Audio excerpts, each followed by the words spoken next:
Mariing itinanggi ng Malacanang na dinadownplay ng pamahalaan ang kasalukuyang sitwasyon sa gitna ng sunod-sunod na oil price hike. Ito'y matapos sabihin ng palasyo na walang oil crisis.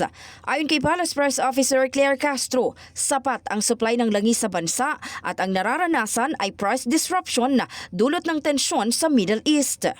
Ang sinasabi po natin na wala pa po at hindi po pa dinideklara na mayroon tayong oil crisis dahil nga po sapat ang supply sa ngayon.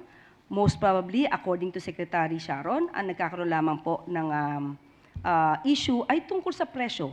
Dahil alam naman po natin kung ano ang nangyayari na krisis sa Middle East.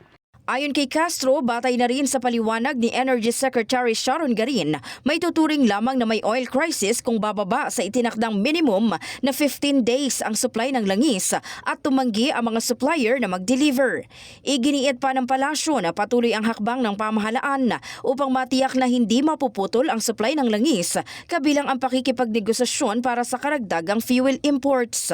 Pupursige po ang DOE at ang pamahalang ito sa utos na rin po ni Pangulo Marcos Jr. na hindi mawala ng patid, hindi mapatid ang supply ng langis o produktong petrolyo sa ating bansa. Sa katunayan, sinabi po ni Secretary Garin na mayroon na pong negosasyon patungkol sa 440,000 barrels ng fuel. At sa susunod naman po ay mayroon 600,000 barrels na maaari po tayong maangkat.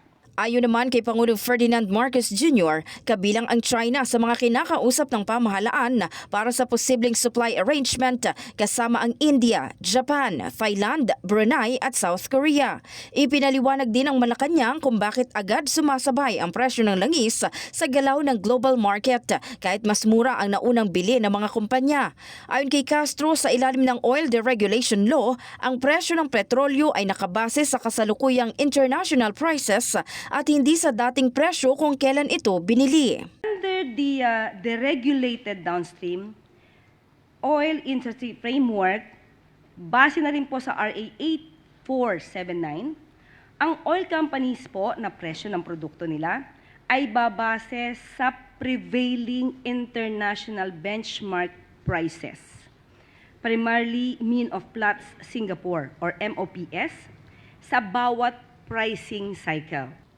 So, yung pump prices po ngayon ang nagre-reflect ng current global market conditions kahit na yung kanilang inventory ay nabili nila sa mas mababang presyo.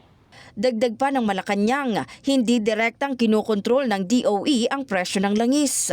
So, hindi po ang DOE ang makakapagdikta ng presyo ng gasolina, ng fuel, dahil nga po meron tayong oil deregulation law. Ang tangi lamang pong mare-regulate ng pamahalaan ng DOE ay kung sila ay lumalabag sa benchmark at kung may pang-aabuso. Sa kabila nito, inaasahang susunod din ang pagbaba ng presyo sa lokal na merkado kapag bumaba ang presyo sa international market. In the heart of changing lives, ako si Brigada Maricar Saragan ng 105.1 Brigada News FM Manila, The Music and News Authority.